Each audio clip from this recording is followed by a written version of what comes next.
ಸ್ನೇಹಿತರೆ, ನಿಮ್ಮ ಜೀವನದಲ್ಲಿ ಎಷ್ಟು ಕಷ್ಟ ಬಂದರೂ, ಯಾರಾದರೂ ನಿಮ್ಮನ್ನು ತಳ್ಳಿ ಹಾಕಿದರೂ ಒಂದು ಮಾತನ್ನ ನೆನಪಿಟ್ಟುಕೊಳ್ಳಿ. ಶ್ರೀಕೃಷ್ಣನು ಅರ್ಜುನನಿಗೆ ಹೇಳಿದ ಈ ದಿವ್ಯ ಸತ್ಯಗಳು ನಿಮ್ಮ ಬದುಕನ್ನೇ ಬದಲಾಯಿಸಬಲ್ಲವು. ಈ ಮಾತುಗಳನ್ನು ಕೇವಲ ಕೇಳಬೇಡಿ, ಮನಸ್ಸಿನೊಳಗೆ ಇಳಿಸಿಕೊಳ್ಳಿ. ಏಕೆಂದರೆ ಇವು ಕೇವಲ ಉಪದೇಶಗಳಲ್ಲ, ಬದುಕನ್ನು ಗೆಲ್ಲುವ ಮಹಾಮಂತ್ರಗಳು. ಸ್ನೇಹಿತರೆ, ಯಾವ ವ್ಯಕ್ತಿಗಳು ಆಧ್ಯಾತ್ಮಿಕ ಪ್ರಜ್ಞೆಯ ಎತ್ತರವನ್ನ ತಲುಪುತ್ತಾರೋ ಅವರ ಮಾರ್ಗವು ನಿಸ್ವಾರ್ಥ ಕರ್ಮದ್ದಾಗಿರುತ್ತದೆ. ಅವರು ಕರ್ಮವನ್ನು ಮಾಡುತ್ತಾರೆ, ಆದರೆ ಫಲದ ಆಸಕ್ತಿ ಇಟ್ಟುಕೊಳ್ಳುವುದಿಲ್ಲ. ಮತ್ತು ಯಾರು ದೇವರೊಂದಿಗೆ ಒಂದಾಗುತ್ತಾರೋ, ತಮ್ಮನ್ನು ಅವರಿಂದ ಭಿನ್ನವಲ್ಲವೆಂದು ಭಾವಿಸುತ್ತಾರೋ ಅವರ ಮಾರ್ಗವು ಸ್ಥಿರತೆ ಮತ್ತು ಶಾಂತಿಯಿಂದ ತುಂಬಿರುತ್ತದೆ. ಅವರು ಆಂತರಿಕವಾಗಿ ಶಾಂತ ಮತ್ತು ದೃಢವಾಗಿರುತ್ತಾರೆ. ಮಾನವ ಕಲ್ಯಾಣವೇ ಶ್ರೀಮದ್ ಭಗವದ್ಗೀತೆಯ ಪ್ರಮುಖ ಸಂದೇಶವಾಗಿದೆ. ಮನುಷ್ಯನು ತನ್ನ ವೈಯಕ್ತಿಕ ಸುಖಕ್ಕಿಂತ ಮೇಲೇರಿ ಸಮಸ್ತ ಮಾನವ ಕುಲದ ಹಿತಕ್ಕಾಗಿ ಕೆಲಸ ಮಾಡಬೇಕೆಂದು ಗೀತೆ ನಮಗೆ ಕಲಿಸುತ್ತದೆ. ಆದ್ದರಿಂದ ಪ್ರತಿಯೊಬ್ಬ ಮನುಷ್ಯನೂ ತನ್ನ ಕರ್ತವ್ಯಗಳನ್ನು ಪಾಲಿಸುತ್ತಾ ಮಾನವೀಯತೆಗೆ ಸರ್ವೋಚ್ಚ ಆದ್ಯತೆ ನೀಡಬೇಕು. ಶ್ರೀಕೃಷ್ಣನು ಸ್ಪಷ್ಟವಾಗಿ ಹೇಳುತ್ತಾನೆ, ಯಾರು ನಿನ್ನೊಂದಿಗೆ ನಿಲ್ಲುತ್ತಾರೋ ಅವರೊಂದಿಗೆ ನೀನು ನಿಲ್ಲು, ಮತ್ತು ಯಾರು ವಿಶ್ವಾಸದ್ರೋಹ ಮಾಡುತ್ತಾರೋ ಅವರಿಂದ ದೂರವಿರು. ಇದು ಪ್ರಾಯೋಗಿಕ ಮತ್ತು ನೈತಿಕ ದೃಷ್ಟಿಕೋನಗಳಿಂದಲೂ ಸೂಕ್ತವಾಗಿದೆ. ಎಲ್ಲಿ ಗೌರವ ಸಿಗುವುದಿಲ್ಲವೋ ಅಲ್ಲಿ ಎಂದಿಗೂ ಕಾಲಿಡಬೇಡ, ಏಕೆಂದರೆ ಆ ಸ್ಥಳವು ನಿನ್ನನ್ನು ದುರ್ಬಲ ಮತ್ತು ಮೂರ್ಖನೆಂದು ಸಾಬೀತುಪಡಿಸುತ್ತದೆ. ಹೇಗೆ ಮಳೆ ಬರದಿದ್ದಾಗ ಬೆಳೆ ನಾಶವಾಗಿ ಭೂಮಿ ಬರಡಾಗುತ್ತದೆಯೋ, ಹಾಗೆಯೇ ಎಲ್ಲಿ ಸಂಸ್ಕಾರಗಳಿಲ್ಲವೋ, ನೈತಿಕ ಮೌಲ್ಯಗಳಿಲ್ಲವೋ ಅಲ್ಲಿ ವಂಶವು ನಾಶವಾಗುತ್ತದೆ ಮತ್ತು ಮುಂದಿನ ಪೀಳಿಗೆಗಳು ಕೆಟ್ಟ ಸಂಸ್ಕಾರಗಳಿಂದ ತುಂಬಿ ಹೋಗುತ್ತವೆ. ಯಾರು ನನ್ನ ಬಳಿ ಸಮಯವಿಲ್ಲ ಎಂದು ಹೇಳುತ್ತಾರೋ ನಿಜವಾಗಿಯೂ ಅವರ ಬಳಿ ಸಮಯವಿರುತ್ತದೆ, ಆದರೆ ಅವರ ಆದ್ಯತೆಗಳ ಪಟ್ಟಿಯಲ್ಲಿ ನಿನಗೆ ಸ್ಥಾನವೇ ಇರುವುದಿಲ್ಲ. ಈ ಮಾತು ಒಬ್ಬ ವ್ಯಕ್ತಿಯ ಮಹತ್ವವನ್ನ ತೋರಿಸುತ್ತದೆ.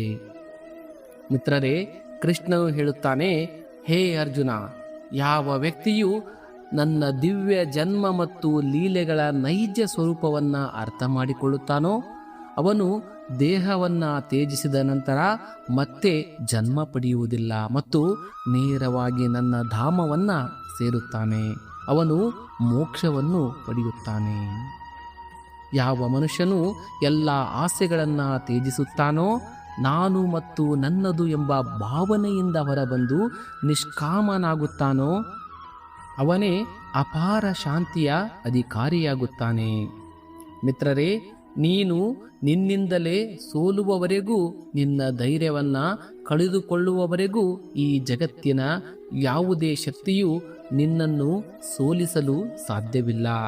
ನಿನ್ನ ಅತಿ ದೊಡ್ಡ ಶಕ್ತಿ ನಿನ್ನ ಆಂತರಿಕ ವಿಶ್ವಾಸ. ಸುಖ ದುಃಖ, ಏಳು ಬೀಳು ಇವೆಲ್ಲವೂ ಕಾಲಚಕ್ರದ ಭಾಗಗಳು. ನೀನು ಕೇವಲ ನಿಮ್ಮ ಕರ್ಮವನ್ನ ಮಾಡುತ್ತಾ ಹೋಗು ಮತ್ತು ಫಲಿತಾಂಶದ ಚಿಂತೆ ಬಿಡು. ಗೀತೆಯ ಆಳವಾದ ಸಂದೇಶವೇನೆಂದರೆ, ಕರ್ಮವೇ ಜೀವನದ ನೈಜ ಧರ್ಮ. ಮನುಷ್ಯನು ತನ್ನ ಕರ್ತವ್ಯಗಳನ್ನು ಪೂರ್ಣ ನಿಷ್ಠೆ ಮತ್ತು ಪ್ರಾಮಾಣಿಕತೆಯಿಂದ ಮಾಡಬೇಕು, ಏಕೆಂದರೆ ಕರ್ಮವೇ ಜೀವನದ ಆಧಾರ. ನಾವು ಫಲದ ಚಿಂತೆಯಿಂದ ಮುಕ್ತರಾಗಿ ಕೇವಲ ಕರ್ತವ್ಯವನ್ನು ನಿರ್ವಹಿಸಿದರೆ ನಮ್ಮ ಆತ್ಮವು ಹಗುರಾಗುತ್ತದೆ ಮತ್ತು ಆಂತರಿಕ ತೃಪ್ತಿ ಸಿಗುತ್ತದೆ. ಗೀತೆಯು ಆತ್ಮವು ಅಮರ ಎಂದು ಹೇಳುತ್ತದೆ. ಅದು ಹುಟ್ಟುವುದಿಲ್ಲ, ಸಾಯುವುದಿಲ್ಲ. ದೇಹವು ಕ್ಷಣಭಂಗುರ, ಒಂದು ದಿನ ನಾಶವಾಗುತ್ತದೆ, ಆದರೆ ಆತ್ಮ ಶಾಶ್ವತ. ಮನುಷ್ಯನು ಈ ಸತ್ಯವನ್ನು ಅರಿತಾಗ ಅವನೊಳಗಿನ ಪ್ರತಿಯೊಂದು ಭಯವೂ ಅಳಿದು ಹೋಗುತ್ತದೆ. ಆಗ ಅವನು ಧೈರ್ಯದಿಂದ ಜೀವನವನ್ನು ನಡೆಸುತ್ತಾನೆ ಮತ್ತು ಪ್ರತಿಯೊಂದು ಸವಾಲನ್ನು ನಗುತ್ತಾ ಎದುರಿಸುತ್ತಾನೆ, ಏಕೆಂದರೆ ಅವನಿಗೆ ತಿಳಿದಿರುತ್ತದೆ ತನ್ನ ನಿಜವಾದ ಸ್ವರೂಪ ಅಮರ. ಶ್ರೀಕೃಷ್ಣನು ಹೇಳುತ್ತಾನೆ, ಜೀವನದಲ್ಲಿ ಏನೇ ಆಗಲಿ ಸತ್ಯದ ಜೊತೆ ಬಿಡಬೇಡ. ಅಸತ್ಯವು ಸ್ವಲ್ಪ ಸಮಯದವರೆಗೆ ಹೊಳೆಯಬಹುದು, ಆದರೆ ಸತ್ಯದ ಜ್ಯೋತಿಯು ಸದಾ ಉರಿಯುತ್ತಿರುತ್ತದೆ. ಈಗ ಇದನ್ನು ಗಮನವಿಟ್ಟು ಅರ್ಥ ಮಾಡಿಕೊಳ್ಳಿ. ನಮ್ಮ ಜೀವನದಲ್ಲಿ ಕೆಲವೊಮ್ಮೆ ಪರಿಸ್ಥಿತಿಗಳು ಹೀಗಿರುತ್ತವೆ. ಸುಳ್ಳು ಹೇಳಿ, ಮೋಸ ಮಾಡಿ ಅಥವಾ ಯಾವುದೇ ರೀತಿಯ ಕುತಂತ್ರದಿಂದ ಜೀವನವನ್ನು ಸರಳಗೊಳಿಸಬಹುದು ಎಂದು ನಮಗೆ ಅನಿಸುತ್ತದೆ. ಹೊರನೋಟಕ್ಕೆ ಇದು ಸರಿಯೆಂದು ಕಾಣಬಹುದು, ಏಕೆಂದರೆ ಫಲಿತಾಂಶಗಳು ತಕ್ಷಣವೇ ಗೋಚರಿಸುತ್ತವೆ. ಅಸತ್ಯದ ಹೊಳಪು ನಮ್ಮನ್ನ ಆಕರ್ಷಿಸುತ್ತದೆ, ಆದರೆ ಅದು ಕೇವಲ ಕ್ಷಣಿಕ. ಸತ್ಯವು ಇದಕ್ಕೆ ವಿರುದ್ಧವಾಗಿ ಯಾವಾಗಲೂ ಸ್ಥಿರ ಮತ್ತು ಅಚಲವಾಗಿರುತ್ತದೆ. ಸತ್ಯವನ್ನ ಪಾಲಿಸುವಾಗ ದಾರಿ ಎಂದಿಗೂ ಸುಲಭವಲ್ಲ. ಕೆಲವೊಮ್ಮೆ ಕಷ್ಟಗಳು ಮತ್ತು ವಿರೋಧಗಳು ಎದುರಾಗುತ್ತವೆ, ಆದರೆ ಅಂತಿಮವಾಗಿ ಇದೇ ಮಾರ್ಗವು ನಮಗೆ ಸ್ಥಿರತೆ, ಗೌರವ ಮತ್ತು ಆತ್ಮ ತೃಪ್ತಿಯನ್ನ ನೀಡುತ್ತದೆ. ಇದನ್ನು ಒಂದು ಕಥೆಯಿಂದ ಅರ್ಥ ಮಾಡಿಕೊಳ್ಳೋಣ. ಸತ್ಯವಾದಿ ರಾಜ ಹರಿಶ್ಚಂದ್ರನು ತನ್ನ ಸತ್ಯ ಮತ್ತು ಧರ್ಮಕ್ಕಾಗಿ ಪ್ರಸಿದ್ಧನಾಗಿದ್ದನು. ಒಮ್ಮೆ ಅವನ ಜೀವನದಲ್ಲಿ ಕಷ್ಟ ಬಂದಾಗ ಅವನು ತನ್ನ ರಾಜ್ಯ, ಮನೆ ಮತ್ತು ಕುಟುಂಬವನ್ನೇ ತ್ಯಜಿಸಬೇಕಾಯಿತು. ಸಮಾಜ ಮತ್ತು ಜನರು ಅವನ ತ್ಯಾಗವನ್ನ ನೋಡಿ ಆಶ್ಚರ್ಯಚಕಿತರಾದರು. ಆದರೆ ರಾಜ ಹರಿಶ್ಚಂದ್ರನು ಎಂದಿಗೂ ಸತ್ಯದ ಜೊತೆ ಬಿಡಲಿಲ್ಲ. ಅವನು ತನ್ನ ಕರ್ತವ್ಯ ಮತ್ತು ಧರ್ಮವನ್ನ ಪಾಲಿಸಿದನು. ಎಷ್ಟೇ ಕಷ್ಟ ಬಂದರೂ ಸರಿಯೇ, ಅಂತಿಮವಾಗಿ ಸತ್ಯದ ಜೊತೆ ನಿಂತು ಅವನ ಪ್ರಯತ್ನವೇ ಅವನಿಗೆ ಮತ್ತೆ ಗೌರವ, ರಾಜ್ಯ ಮತ್ತು ಶಾಂತಿಯನ್ನ ತಂದುಕೊಟ್ಟಿತು. ಈ ಕಥೆಯಿಂದ ಸತ್ಯದ ಜ್ಯೋತಿಯು ಸ್ಥಿರವಾಗಿರುತ್ತದೆ ಎಂಬುದು ಸ್ಪಷ್ಟವಾಗುತ್ತದೆ. ಅಸತ್ಯವು ಕೇವಲ ಕ್ಷಣಿಕ ಲಾಭವನ್ನ ನೀಡಬಹುದು, ಆದರೆ ಅಂತಿಮವಾಗಿ ಅದು ಕತ್ತಲೆ ಮತ್ತು ದುಃಖವನ್ನೇ ತರುತ್ತದೆ. ಸತ್ಯದ ಮಾರ್ಗವು ಕಷ್ಟಕರವಾಗಿರಬಹುದು, ಆದರೆ ಇದು ನಮಗೆ ಆಂತರಿಕ ತೃಪ್ತಿ ಮತ್ತು ಶಾಶ್ವತ ಗೌರವವನ್ನ ನೀಡುತ್ತದೆ. ಇಂದಿನ ಆಧುನಿಕ ಜೀವನದಲ್ಲಿಯೂ ಈ ಉಪದೇಶ ಅಷ್ಟೇ ಮುಖ್ಯವಾಗಿದೆ. ಒಬ್ಬ ವ್ಯಕ್ತಿಯು ತನ್ನ ಕಾರ್ಯಕ್ಷೇತ್ರದಲ್ಲಿ ಸತ್ಯವನ್ನು ಮಾತನಾಡಿದರೆ, ನಿಷ್ಪಕ್ಷಪಾತವನ್ನ ನಿರ್ಧಾರಗಳನ್ನ ತೆಗೆದುಕೊಂಡರೆ ಮತ್ತು ತನ್ನ ಆದರ್ಶಗಳಿಗೆ ಬದ್ಧನಾಗಿದ್ದರೆ, ಆರಂಭದಲ್ಲಿ ಅವನಿಗೆ ವಿರೋಧ, ಟೀಕೆ ಮತ್ತು ಕಷ್ಟಗಳು ಎದುರಿಸಬೇಕಾಗಬಹುದು. ಆದರೆ ಕಾಲಾಂತರದಲ್ಲಿ ಅವನ ಸತ್ಯ ಮತ್ತು ಪ್ರಾಮಾಣಿಕತೆಯು ಬಹಿರಂಗಗೊಳ್ಳುತ್ತದೆ. ಜನರು ಅವನನ್ನು ಗೌರವಿಸುತ್ತಾರೆ ಮತ್ತು ಅವನು ಜೀವನದಲ್ಲಿ ಸ್ಥಿರತೆ ಮತ್ತು ಆಂತರಿಕ ತೃಪ್ತಿಯನ್ನು ಪಡೆಯುತ್ತಾನೆ. ಇದಕ್ಕೆ ವಿರುದ್ಧವಾಗಿ ಕೇವಲ ತೋರಿಕೆ ಅಥವಾ ಮೋಸದಿಂದ ಯಶಸ್ಸು ಪಡೆಯಲು ಬಯಸುವ ವ್ಯಕ್ತಿಯು ಸ್ವಲ್ಪ ಸಮಯದವರೆಗೆ ಹೊಳೆಯಬಹುದು, ಆದರೆ ಕ್ರಮೇಣ ಅವನ ಸುಳ್ಳು ಮತ್ತು ಕಪಟವನ್ನ ಬಯಲಾಗುತ್ತವೆ ಮತ್ತು ಅವನಿಗೆ ಕೇವಲ ಬಾಹ್ಯ ಟೀಕೆಗಳಲ್ಲದೆ ಆಂತರಿಕ ಒತ್ತಡ ಮತ್ತು ಆತ್ಮದೋಷವನ್ನ ಎದುರಿಸಬೇಕಾಗುತ್ತದೆ. ಆದ್ದರಿಂದ ಜೀವನದ ಯಾವುದೇ ಪರಿಸ್ಥಿತಿಯಲ್ಲಿ ಸತ್ಯದ ಜೊತೆ ಬಿಡುವುದು ಅತಿ ದೊಡ್ಡ ಧರ್ಮ. ಸತ್ಯದ ಜ್ಯೋತಿಯು ಎಂದಿಗೂ ಆರುವುದಿಲ್ಲ. ಇದು ಯಾವಾಗಲೂ ನಮ್ಮ ಜೀವನಕ್ಕೆ ಮಾರ್ಗದರ್ಶನದ ಶಕ್ತಿ ಮತ್ತು ಸ್ಥಿರತೆಯನ್ನು ನೀಡುತ್ತದೆ. ಕಷ್ಟಗಳು ಎಷ್ಟೇ ದೊಡ್ಡದಾಗಿದ್ದರೂ ಸತ್ಯದ ಮಾರ್ಗದಲ್ಲಿ ನಡೆಯುವ ವ್ಯಕ್ತಿಯು ಅಂತಿಮವಾಗಿ ವಿಜಯಶಾಲಿಯಾಗುತ್ತಾನೆ ಮತ್ತು ಅವನಿಗೆ ಶಾಂತಿ, ಗೌರವ ಮತ್ತು ಆಂತರಿಕ ತೃಪ್ತಿ ಸಿಗುತ್ತದೆ. ಶ್ರೀಕೃಷ್ಣನು ಹೇಳುತ್ತಾನೆ, ಧರ್ಮದಿಂದ ಮಾಡಿದ ಕರ್ಮವೇ ನಿಜವಾದ ಕರ್ಮ. ಅಧರ್ಮದಿಂದ ಮಾಡಿದ ಧರ್ಮವು ಕ್ಷಣಿಕ ಸುಖವನ್ನ ನೀಡಬಹುದು, ಆದರೆ ಕೊನೆಯಲ್ಲಿ ದುಃಖವೇ ಮರಳಿ ಬರುತ್ತದೆ. ಈಗ ಇದನ್ನು ಗಮನವಿಟ್ಟು ಅರ್ಥ ಮಾಡಿಕೊಳ್ಳಿ. ನಮ್ಮ ಜೀವನದಲ್ಲಿ ಪ್ರತಿಯೊಂದು ಕರ್ಮದ ಆಧಾರವು ಧರ್ಮ ಅಥವಾ ಅಧರ್ಮವಾಗಿರುತ್ತದೆ. ಧರ್ಮದ ಅರ್ಥ ಕೇವಲ ಧಾರ್ಮಿಕ ಕ್ರಿಯೆಗಳಲ್ಲ, ಬದಲಿಗೆ ನಮ್ಮ ಕರ್ಮ, ವ್ಯವಹಾರ ಮತ್ತು ನಿರ್ಧಾರಗಳಲ್ಲಿ ನೈತಿಕತೆ, ಪ್ರಾಮಾಣಿಕತೆ ಮತ್ತು ನ್ಯಾಯವನ್ನು ಕಾಪಾಡಿಕೊಳ್ಳುವುದು. ನಿಜವಾದ ಜ್ಞಾನವೆಂದರೆ ನಮ್ಮ ಅಜ್ಞಾನ, ಅಹಂಕಾರ ಮತ್ತು ಭ್ರಮೆಯನ್ನು ದೂರ ಮಾಡುವುದು. ನಿನ್ನ ಜ್ಞಾನವು ನಿನ್ನನ್ನು ವಿನಯಶೀಲನನ್ನಾಗಿ ಮಾಡದಿದ್ದರೆ ಅದು ಅಪೂರ್ಣವೆಂದು ತಿಳಿದುಕೊಳ್ಳಿ. ನಿಜವಾದ ಜ್ಞಾನವು ವ್ಯಕ್ತಿಯನ್ನ ಬುದ್ಧಿವಂತನನ್ನಾಗಿ ಮಾತ್ರವಲ್ಲ, ಸಹಾನುಭೂತಿ ಉಳ್ಳವನನ್ನಾಗಿ ಮಾಡುತ್ತದೆ. ಕೆಲವೊಮ್ಮೆ ಜನರು ನಿಮಗೆ ಮೋಸ ಮಾಡುತ್ತಾರೆ ಮತ್ತು ಅದನ್ನು ಅನುಭವಿಸುವುದು ನೋವಿನಿಂದ ಕೂಡಿರುತ್ತದೆ. ಆದರೆ ಅದು ನಮಗೆ ಒಂದು ಪಾಠವನ್ನು ಕಲಿಸುತ್ತದೆ. ನಂಬಿಕೆಯನ್ನು ಕೇವಲ ತೋರಿಕೆಯ ಮೇಲಲ್ಲ, ಬದಲಿಗೆ ಕರ್ಮ ಮತ್ತು ತಿಳುವಳಿಕೆಯ ಮೇಲೆ ಇಡಬೇಕು ಎಂದು. ಕಷ್ಟಪಟ್ಟು ಕೆಲಸ ಮಾಡಿದರೂ ಯಶಸ್ಸು ತಕ್ಷಣ ಸಿಗುವುದಿಲ್ಲ. ಎಲ್ಲವೂ ಸಮಯ ಮತ್ತು ಪ್ರಯತ್ನವನ್ನು ಅವಲಂಬಿಸಿರುತ್ತದೆ. ಒಂಟಿತನವೇ ಅತಿ ದೊಡ್ಡ ಗುರು. ಅದೇ ನಿನಗೆ ನಿನ್ನ ನಿಜವಾದ ಶಕ್ತಿ ಮತ್ತು ಸಾಮರ್ಥ್ಯವನ್ನು ತೋರಿಸುತ್ತದೆ. ತೋರಿಕೆಯ ಸಂಬಂಧಗಳು ಮುರಿದು ಹೋಗುತ್ತವೆ, ಆದರೆ ಸತ್ಯ ಮತ್ತು ಪ್ರಾಮಾಣಿಕತೆಯ ಮೇಲೆ ನಿಂತಿರುವ ಸಂಬಂಧಗಳು ಯಾವಾಗಲೂ. ಒಂಟಿಯಾಗಿರುವ ಭಾವನೆಯು ಭಯಾನಕವಲ್ಲ, ಬದಲಿಗೆ ನಿನ್ನ ಶಕ್ತಿ ಮತ್ತು ಸಾಮರ್ಥ್ಯವನ್ನು ಗುರುತಿಸುವಂಥದ್ದು. ಕೆಲವರು ಕೇವಲ ಸುಲಭದ ಸಮಯದಲ್ಲಿ ಜೊತೆಗಿರುತ್ತಾರೆ, ಆದರೆ ಕಷ್ಟದ ಸಮಯದಲ್ಲಿ ಎದುರು ಬರುವವರೇ ನಿಜವಾದ ಸಂಗಾತಿಗಳೆಂದು ಸಾಬೀತಾಗುತ್ತಾರೆ. ಕನಸುಗಳನ್ನು ಗೇಲಿ ಮಾಡುವುದರಿಂದ ಪ್ರಭಾವಿತರಾಗಿರುವುದನ್ನು ಕಲಿ. ಶ್ರಮ ಮತ್ತು ಫಲಿತಾಂಶವೇ ನಿಜವಾದ ಉತ್ತರ. ಕಠಿಣ ಪರಿಸ್ಥಿತಿಗಳು ನಮ್ಮ ನಿಜವಾದ ಶಕ್ತಿ, ತಾಳ್ಮೆ ಮತ್ತು ತಿಳುವಳಿಕೆಯನ್ನು ಹೊರತರುತ್ತವೆ. ಯಶಸ್ಸು ಸುಲಭವಲ್ಲ. ನೋವು ಮತ್ತು ಸಂಕಟದಿಂದ ಸಿಗುವ ಪಾಠವೇ ಜೀವನದ ಕಹಿ ಸತ್ಯವನ್ನು ತೋರಿಸುತ್ತದೆ. ಕನಸುಗಳನ್ನು ನನಸಾಗಿಸಲು ಒಬ್ಬಂಟಿಯಾಗಿ ಹೆಜ್ಜೆ ಹಾಕಬೇಕಾಗುತ್ತದೆ. ನಂಬಿಕೆಯು ಇತರರ ಮೇಲೆ ಕಡಿಮೆ ಮತ್ತು ನಿನ್ನ ಮೇಲೆ ಹೆಚ್ಚು ಇರಬೇಕು. ಸಮಯ ಮತ್ತು ಶಕ್ತಿಯನ್ನು ಸರಿಯಾಗಿ ಬಳಸಲು ಕಲಿ, ಏಕೆಂದರೆ ಜೊತೆಗಿರುವವರಿಗಾಗಿ ನಿನ್ನ ಸಂತೋಷವನ್ನು ಹಾಳು ಮಾಡಿಕೊಳ್ಳಬೇಡ. ಸತ್ಯವನ್ನು ಒಪ್ಪಿಕೊಳ್ಳುವ ಧೈರ್ಯವಿರುವವನೇ ಜೀವನದಲ್ಲಿ ಸ್ಥಿರ ತೃಪ್ತಿ ಮತ್ತು ಶಾಂತಿಯನ್ನು ಪಡೆಯುತ್ತಾನೆ. ಸಂಬಂಧಗಳು ಮುರಿಯುವುದು ಮತ್ತು ನಂಬಿಕೆ ಒಡೆಯುವುದು ಯಾವಾಗಲೂ ನಷ್ಟವಲ್ಲ. ಇದು ನಮ್ಮನ್ನು ಬಲಶಾಲಿ ಮತ್ತು ಬುದ್ಧಿವಂತರನ್ನಾಗಿ ಮಾಡುವ ಅವಕಾಶವಾಗಿರುತ್ತದೆ. ಕೆಲವರು ನಿನ್ನ ಒಳ್ಳೆಯ ಕೆಲಸವನ್ನು ನಿರ್ಲಕ್ಷಿಸುತ್ತಾರೆ ಮತ್ತು ಇದು ಜಗತ್ತಿನಲ್ಲಿ ಪ್ರತಿಯೊಬ್ಬರೂ ನಿನ್ನ ಶ್ರಮವನ್ನು ಅರ್ಥ ಮಾಡಿಕೊಳ್ಳಲು ಸಿದ್ಧರಿಲ್ಲ ಎಂಬುದನ್ನು ತೋರಿಸುತ್ತದೆ.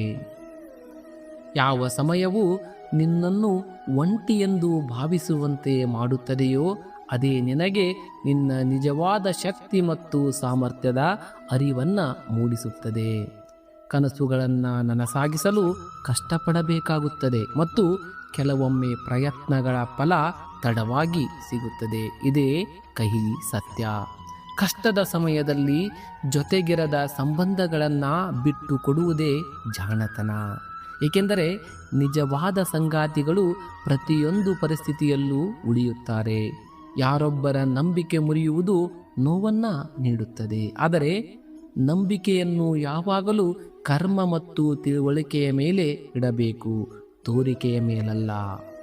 ಕೆಲವರು ನಿನ್ನನ್ನು ಅರ್ಥ ಮಾಡಿಕೊಳ್ಳುವುದಿಲ್ಲ ಮತ್ತು ನಿರೀಕ್ಷೆಗಳು ಅಪೂರ್ಣವಾಗಿ ಕಾಣಿಸುತ್ತವೆ. ಆದರೆ ಇದರರ್ಥ ನೀನು ತಪ್ಪು ಎಂದಲ್ಲ. ನಿನ್ನ ಆಲೋಚನೆ ಮತ್ತು ನಿರ್ಧಾರದ ಮೇಲೆ ನಂಬಿಕೆ ಇಡು. ತಪ್ಪುಗಳಿಂದ ಹೆದರುವುದು ಕಷ್ಟ.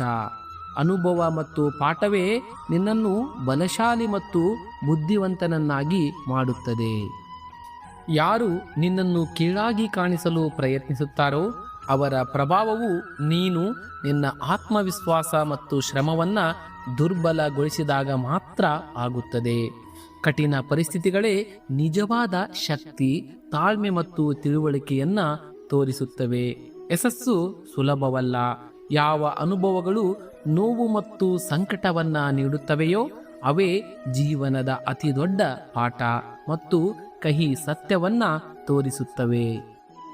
ಒಂಟಿತನ ಭಯಾನಕವಲ್ಲ, ಬದಲಿಗೆ ನಿನ್ನ ಸಾಮರ್ಥ್ಯ ಮತ್ತು ಆತ್ಮವಿಶ್ವಾಸವನ್ನು ಗುರುತಿಸುವ ಅವಕಾಶ.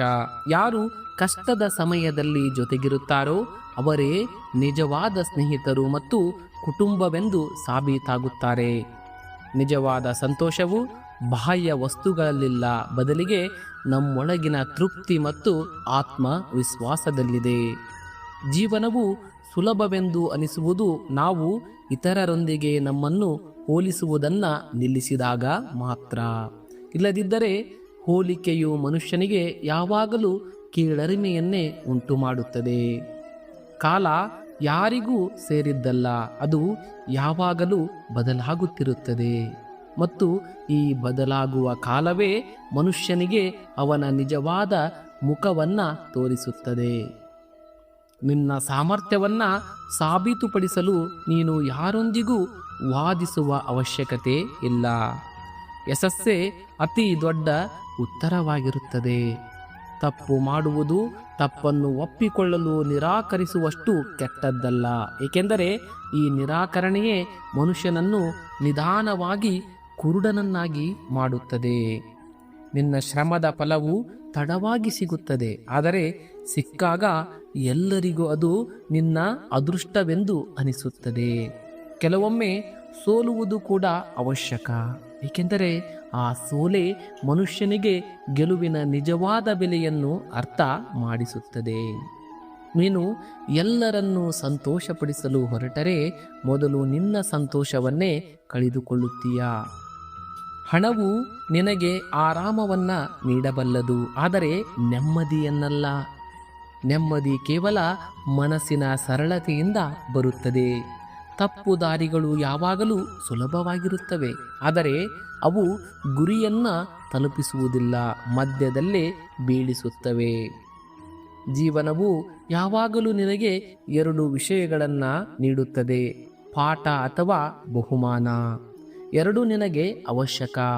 ಪ್ರತಿಯೊಬ್ಬ ಮನುಷ್ಯನ ಬಳಿಯೂ ಕೇವಲ 24 ಗಂಟೆಗಳಿರುತ್ತವೆ. ವ್ಯತ್ಯಾಸವೇನೆಂದರೆ ಕೆಲವರು ಈ ಗಂಟೆಗಳನ್ನು ಹಾಳು ಮಾಡುತ್ತಾರೆ ಮತ್ತು ಕೆಲವರು ಅವುಗಳನ್ನು ಚಿನ್ನವನ್ನಾಗಿ ಪರಿವರ್ತಿಸುತ್ತಾರೆ. ಹೆಚ್ಚಿನ ಜನರು ವೈಫಲ್ಯಕ್ಕೆ ಹೆದರುತ್ತಾರೆ, ಆದರೆ ಸತ್ಯವೇನೆಂದರೆ ವೈಫಲ್ಯವೇ ನಿಜವಾದ ಶಿಕ್ಷಕ. ನಿನ್ನನ್ನು ಬೀಳಿಸುವ ಜನರು ಯಾವಾಗಲೂ ಸಿಗುತ್ತಾರೆ, ಆದರೆ ಎಬ್ಬಿಸುವವರು ಸಾಮಾನ್ಯವಾಗಿ ದೇವರು ಅಥವಾ ನಿನ್ನ ಶ್ರಮವೇ ಆಗಿರುತ್ತದೆ.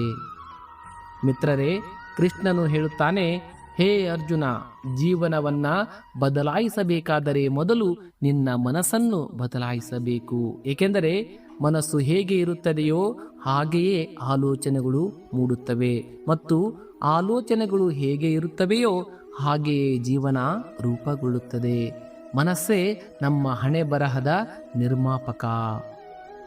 ಜೀವನದಲ್ಲಿ ಎಲ್ಲವನ್ನು ಮತ್ತೆ ಪಡೆಯಬಹುದು, ಆದರೆ ಕಳೆದು ಹೋದ ನಂಬಿಕೆ ಮತ್ತು ಮುರಿದ ಸಂಬಂಧ ಎಂದಿಗೂ ಹಿಂದಿರುಗಿ ಬರುವುದಿಲ್ಲ. ಅವುಗಳ ಬೆಲೆ ಅಮೂಲ್ಯವಾದುದು. ಸತ್ಯವಂತರನ್ನು ಕಹಿ ಔಷಧಿಯಂತೆ ನಂಬು, ಏಕೆಂದರೆ ಅವರು ಕಹಿಯಾಗಿ ಕಂಡರೂ ಅಂತಿಮವಾಗಿ ಲಾಭದಾಯಕವಾಗಿರುತ್ತಾರೆ. ಯಾರು ನಿನ್ನ ಸಾಮೀಪ್ಯಕ್ಕೆ ಬೆಲೆ ಕೊಡಲಿಲ್ಲವೋ ಅವರಿಂದ ದೂರವಿರುವುದೇ ಅತ್ಯುತ್ತಮ. ದೊಡ್ಡವರು ಚಿಕ್ಕವರು ಎಲ್ಲರ ದುಃಖವನ್ನು ಅರ್ಥ ಮಾಡಿಕೊಳ್ಳಬಲ್ಲವನೇ ಮಹಾನ್. ಯಾರ ಹೃದಯದಲ್ಲಿ ಕರುಣೆ ಇದೆಯೋ ಅವನೇ ನಿಜವಾದ ಮಹಾನ್. ಯಾರು ಏನು ಮಾಡುತ್ತಿದ್ದಾರೆ ಮತ್ತು ಏಕೆ ಮಾಡುತ್ತಿದ್ದಾರೆ ಎಂಬುದರ ಬಗ್ಗೆ ಗಮನ ಕೊಡುವುದನ್ನು ಬಿಟ್ಟರೆ ನೀನು ಹೆಚ್ಚು ಸುಖಿಯಾಗಿರುತ್ತೀಯ. ಇತರರ ವಿಷಯಗಳಲ್ಲಿ ಹಸ್ತಕ್ಷೇಪ ಮಾಡುವುದರಿಂದ ಮನಸ್ಸಿನ ಶಾಂತಿ ಕಳೆದು ಹೋಗುತ್ತದೆ. ಪ್ರತಿಯೊಂದು ಸಂಬಂಧಕ್ಕೂ ತನ್ನದೇ ಆದ ಮಿತಿ ಇರುತ್ತದೆ, ಆದರೆ ವಿಷಯವು ಆತ್ಮ ಗೌರವದಾದಾಗ ಅಲ್ಲಿ ಪ್ರತಿಯೊಂದು ಸಂಬಂಧವನ್ನು ತ್ಯಜಿಸುವುದೇ ಸರಿ. ಆತ್ಮ ಗೌರವಕ್ಕಿಂತ ದೊಡ್ಡದು ಯಾವುದೂ ಇಲ್ಲ. ಬೆಳಗ್ಗೆ ತಡವಾಗಿ ಮಲಗುವುದು ಉದ್ದೇಶಗಳನ್ನು ದುರ್ಬಲಗೊಳಿಸುತ್ತದೆ ಮತ್ತು ಸೋಮಾರಿತನವನ್ನು ಹೆಚ್ಚಿಸುತ್ತದೆ. ಗುರಿ ಸಾಧಿಸುವ ಜನರು ಎಂದಿಗೂ ತಡವಾಗಿ ಮಲಗುವುದಿಲ್ಲ, ಅವರು ತಮ್ಮ ಸಮಯವನ್ನು ಸದುಪಯೋಗ ಪಡಿಸಿಕೊಳ್ಳುತ್ತಾರೆ. ಸಹಾಯವು ಎಂತಹ ವಸ್ತುವೆಂದರೆ ಮಾಡಿದರೆ ಜನರು ಮರೆತು ಬಿಡುತ್ತಾರೆ ಮತ್ತು ಮಾಡದಿದ್ದರೆ ಯಾವಾಗಲೂ ನೆನಪಿಟ್ಟುಕೊಳ್ಳುತ್ತಾರೆ. ಮನುಷ್ಯನು ಎರಡು ಕಡೆ ಸೋಲುತ್ತಾನೆ, ಒಂದು ತನ್ನ ಕುಟುಂಬದ ಮುಂದೆ ಮತ್ತು ಇನ್ನೊಂದು ತನ್ನ ಪ್ರೀತಿಯ ಮುಂದೆ. ಈ ಎರಡರ ಬಗ್ಗೆ ಅವನು ಯಾವಾಗಲೂ ದುರ್ಬಲನಾಗಿರುತ್ತಾನೆ. ಮೂರ್ಖ ವ್ಯಕ್ತಿಯು ತನಗೆ ತಾನೇ ನಷ್ಟ ಮಾಡಿಕೊಳ್ಳುವುದಲ್ಲದೆ ಅವನಿಗೆ ಸಹಾಯ ಮಾಡುವವನಿಗೂ ಕೆಡುಕು ಮಾಡುತ್ತಾನೆ. ಜೀವನದಲ್ಲಿ ಎಷ್ಟು ಕಾರ್ಯನಿರತನಾಗು ಎಂದರೆ ಪಶ್ಚಾತ್ತಾಪ, ದುಃಖ, ದ್ವೇಷ ಮತ್ತು ಭಯಕ್ಕೆ ಯಾವುದೇ ಸ್ಥಾನವಿರಬಾರದು. ಯಾರಾದರೂ ನಿನ್ನ ನಂಬಿಕೆಯನ್ನು ಮುರಿದರೆ ಅವರಿಗೂ ಧನ್ಯವಾದ ಹೇಳು, ಏಕೆಂದರೆ ಅವರೇ ನಿನಗೆ ನಂಬಿಕೆಯನ್ನ ಯೋಚಿಸಿ ಇಡಬೇಕೆಂದು ಕಲಿಸುತ್ತಾರೆ. ಇದು ನಿನಗೆ ಅನುಭವವನ್ನ ನೀಡುತ್ತದೆ. ಮಿತ್ರರೇ, ಕೃಷ್ಣನು ಹೇಳುತ್ತಾನೆ, ಹೇ ಅರ್ಜುನ, ಸುಖ ಶಾಂತಿ ಬೇಕಾದರೆ ನಿನ್ನ ಸಮಸ್ಯೆಗಳು ಮತ್ತು ಟೀಕೆಗಳನ್ನು ನಿನ್ನ ಮೇಲೆ ಪ್ರಭಾವ ಬೀರಲು ಬಿಡಬೇಡ. ಅವು ನಿನ್ನ ಆಂತರಿಕ ಶಾಂತಿಯನ್ನ ಕದಡಲು ಅನುಮತಿ ನೀಡಬೇಡ. ಜನ್ಮದಿಂದ ಸಿಕ್ಕ ಸಂಬಂಧಗಳು ಪ್ರಕೃತಿಯ ಕೊಡುಗೆ, ಆದರೆ ನೀನು ಸ್ವತಃ ಮಾಡಿಕೊಂಡ ಸಂಬಂಧಗಳೇ ನಿನ್ನ ನಿಜವಾದ ಬಂಡವಾಳ. ಅವುಗಳನ್ನು ಕಾಪಾಡಿಕೊಳ್ಳುವುದು ಅವಶ್ಯಕ, ಏಕೆಂದರೆ ನೀನು ಅವರನ್ನು ನಿನ್ನ ಇಚ್ಛೆಯಿಂದ ಮಾಡಿಕೊಂಡಿರುವೆ. ಒಬ್ಬ ವ್ಯಕ್ತಿಯ ದೋಷ ಮತ್ತು ಗುಣಗಳನ್ನು ಅಳೆಯುವ ಮುನ್ನ ನಿನ್ನ ದೃಷ್ಟಿಯನ್ನ ನಿಷ್ಪಕ್ಷಪಾತ ಮತ್ತು ನಿರ್ಮಲವನ್ನಾಗಿ ಮಾಡಿಕೋ. ಆಗ ಮಾತ್ರ ನೀನು ಸರಿಯಾದ ನಿರ್ಧಾರ ತೆಗೆದುಕೊಳ್ಳಲು ಸಾಧ್ಯವಾಗುತ್ತದೆ. ಯಾರಿಗೂ ನಿನ್ನ ದೌರ್ಬಲ್ಯವನ್ನ ತೋರಿಸಬೇಡ, ಏಕೆಂದರೆ ಜನರು ಸಾಮಾನ್ಯವಾಗಿ ಅದನ್ನೇ ಬಳಸಿಕೊಂಡು ನಿನಗೆ ನೋವುಂಟು ಮಾಡುತ್ತಾರೆ. ಜೀವನದಲ್ಲಿ ಇಬ್ಬರನ್ನು ಎಂದಿಗೂ ಮರೆಯಬೇಡ. ಒಬ್ಬನು ನಿನಗೆ ಕಷ್ಟ ಕೊಟ್ಟವನು ಮತ್ತು ಇನ್ನೊಬ್ಬನು ಕಷ್ಟದ ಸಮಯದಲ್ಲಿ ನಿನ್ನ ಜೊತೆಗಿದ್ದವನು. ಮೊದಲನೆಯವನಿಂದ ಕಲಿ ಮತ್ತು ಎರಡನೆಯವನನ್ನು ಗೌರವಿಸು. ಮಿತ್ರರೇ, ಕೃಷ್ಣನು ಹೇಳುತ್ತಾನೆ, ಹೇ ಅರ್ಜುನ, ಮನಸ್ಸನ್ನು ಚಿಕ್ಕದು ಮಾಡಬೇಡ, ಏಕೆಂದರೆ ಎಲ್ಲರೂ ನಿನ್ನಿಂದ ಮುಖ ತಿರುಗಿಸಿದಾಗ ನಾನು ಖಂಡಿತವಾಗಿಯೂ ನಿನ್ನ ಜೊತೆಗೆ ಇರುತ್ತೇನೆ. ದೇವರು ಎಂದಿಗೂ ತನ್ನ ಭಕ್ತರನ್ನು ಒಂಟಿಯಾಗಿ ಬಿಡುವುದಿಲ್ಲ. ನೀನು ಯಾರ ಮುಂದೆಯೂ ಅಷ್ಟೊಂದು ತಲೆಬಾಗಬೇಡ. ಅವರು ನಿನ್ನನ್ನು ಕೀಳಾಗಿ ಭಾವಿಸುವಂತಾಗಬಾರದು. ಯಾರು ತಾವು ಗೌರವವನ್ನ ಬಯಸುತ್ತಾರೋ ಅವರೇ ಗೌರವಿಸುತ್ತಾರೆ. ನೀನು ಜನರನ್ನು ಅವರದೇ ರೀತಿಯಲ್ಲಿ ನಿರ್ಲಕ್ಷಿಸಲು ಕಲಿತಾಗ ಮಾತ್ರ ಅವರು ನಿನಗೆ ಮಹತ್ವ ನೀಡುತ್ತಾರೆ. ನಿನ್ನ ಗುರುತನ್ನು ನೀನೇ ಸೃಷ್ಟಿಸಿಕೋ. ದೀಪದ ಮಹತ್ವವು ಅದು ಉರಿಯುತ್ತದೆ ಎಂಬುದಕ್ಕಲ್ಲ, ಬದಲಿಗೆ ಅದು ಇತರಿಗಾಗಿ ತನ್ನ ಅಸ್ತಿತ್ವವನ್ನು ಅಳಿಸಿ ಹಾಕುತ್ತದೆ ಮತ್ತು ಯಾರೊಂದಿಗೂ ಹೊಟ್ಟೆ ಕಿಚ್ಚು ಪಡುವುದಿಲ್ಲ. ಇದೇ ಪರೋಪಕಾರದ ಸಂಕೇತ. ಯಶಸ್ಸು ಮತ್ತು ವೈಫಲ್ಯ ಎರಡು ಜೀವನದ ಹಂತಗಳು. ಯಾವುದು ಶಾಶ್ವತವಲ್ಲ, ಇವೆಲ್ಲವೂ ಬದಲಾಗುತ್ತಿರುತ್ತವೆ. ಜನರು ಇತರರ ಬಗ್ಗೆ ಮಾತನಾಡುವ ಬದಲು ನೇರವಾಗಿ ಒಬ್ಬರಿಗೊಬ್ಬರು ಮಾತನಾಡಲು ಕಲಿತರೆ ಜೀವನದ ಅರ್ಧದಷ್ಟು ಸಮಸ್ಯೆಗಳು ತಾವಾಗಿಯೇ ಕೊನೆಗೊಳ್ಳುತ್ತವೆ. ಏಕೆಂದರೆ ಹೆಚ್ಚಿನ ಸಮಸ್ಯೆಗಳು ತಪ್ಪು ತಿಳುವಳಿಕೆಯಿಂದ ಉಂಟಾಗುತ್ತವೆ. ಮಿತ್ರರೇ, ಕೃಷ್ಣನು ಹೇಳುತ್ತಾನೆ, ಹೇ ಅರ್ಜುನ, ನೀನು 4 ವೇದಗಳನ್ನು ಓದದಿದ್ದರೂ ಪರವಾಗಿಲ್ಲ, ಆದರೆ ತಿಳುವಳಿಕೆ, ಜವಾಬ್ದಾರಿ, ನಿಷ್ಠೆ ಮತ್ತು ಪ್ರಾಮಾಣಿಕತೆ ಈ 4 ಶಬ್ದಗಳ ಸಾರವನ್ನು ಅರ್ಥ ಮಾಡಿಕೊಂಡರೆ ಜೀವನವು ಯಶಸ್ವಿಯಾಗುತ್ತದೆ. ಈ 4 ಗುಣಗಳೇ ನಿಜವಾದ ಶಿಕ್ಷಣ. ಮನುಷ್ಯನ ಎಲ್ಲ ಆಸೆಗಳನ್ನು ಮನಸ್ಸಿನಿಂದ ಹೊರಹಾಕಿ ಆತ್ಮದಲ್ಲಿಯೇ ತೃಪ್ತನಾದಾಗ ಅವನು ಸ್ಥಿತಪ್ರಜ್ಞ ಎನಿಸಿಕೊಳ್ಳುತ್ತಾನೆ. ಸುಖ ಮತ್ತು ದುಃಖದಲ್ಲಿ ಯಾರ ಮನಸ್ಸು ವಿಚಲಿತವಾಗುವುದಿಲ್ಲವೋ, ರಾಗ, ದ್ವೇಷ, ಭಯ ಮತ್ತು ಕ್ರೋಧವು ಯಾರಲ್ಲಿ ನಾಶವಾಗಿದೆಯೋ ಅವನೇ ಸ್ಥಿರ ಬುದ್ಧಿಯ ಮುನಿ. ಅರ್ಥ ಮಾಡಿಕೊಳ್ಳಬೇಕಾದರೆ ಯಾರೊಂದಿಗೂ ಯಾವಾಗ ಮತ್ತು ಎಷ್ಟು ಮಾತನಾಡಬೇಕು ಎಂಬುದನ್ನು ಅರ್ಥ ಮಾಡಿಕೊಳ್ಳಿ. ಈ ಕಲೆಯನ್ನು ನೀವು ಕಲಿತರೆ ಜೀವನವು ಅರ್ಥಪೂರ್ಣವಾಗುತ್ತದೆ. ಮಾತಿನ ಮೇಲೆ ನಿಯಂತ್ರಣವೇ ಬುದ್ಧಿವಂತಿಕೆ. ಮಿತ್ರರೇ, ಕೃಷ್ಣನು ಹೇಳುತ್ತಾನೆ, ಹೇ ಅರ್ಜುನ, ಸಜ್ಜನರಿಗೆ ಬರುವ ಕಷ್ಟಗಳು ಅವರ ಆತ್ಮಬಲವನ್ನ ಮತ್ತಷ್ಟು ಹೆಚ್ಚಿಸುವ ಮಾಧ್ಯಮವಾಗಿವೆ. ಆದರೆ ಪಾಪಿಗಳಿಗೆ ಸಿಗುವ ಸುಖವು ಕೇವಲ ಒಂದು ಭ್ರಮೆ, ಅದು ಶೀಘ್ರದಲ್ಲೇ ನಾಶವಾಗುತ್ತದೆ. ಆದ್ದರಿಂದ ಸಜ್ಜನರು ತಮ್ಮ ದುಃಖಗಳಿಂದ ನಿರಾಶರಾಗಬಾರದು, ಏಕೆಂದರೆ ಅವರೇ ನಿಜವಾಗಿಯೂ ಪರಮಾತ್ಮನ ಕೃಪೆ ಮತ್ತು ಮೋಕ್ಷಕ್ಕೆ ಅರ್ಹರು. ಮಿತ್ರರೇ, ಕೃಷ್ಣನು ಹೇಳುತ್ತಾನೆ, ಹೇ ಅರ್ಜುನ, ಒಬ್ಬ ವ್ಯಕ್ತಿಯು ಸತ್ಕರ್ಮವನ್ನ ಮಾಡಿದರೆ ಅದರ ಫಲವು ಖಂಡಿತವಾಗಿಯೂ ಅವನಿಗೆ ಸಿಗುತ್ತದೆ. ತಕ್ಷಣವೇ ಕಾಣಿಸದಿದ್ದರೂ ದೇವರ ಕೃಪೆಯು ಅವನ ಮೇಲೆ ನಿರಂತರವಾಗಿ ಇರುತ್ತದೆ. ಆದ್ದರಿಂದ ಎಂದಿಗೂ ನಿನ್ನ ಧರ್ಮ ಮತ್ತು ಒಳ್ಳೆಯತನವನ್ನ ತ್ಯಜಿಸಬೇಡ.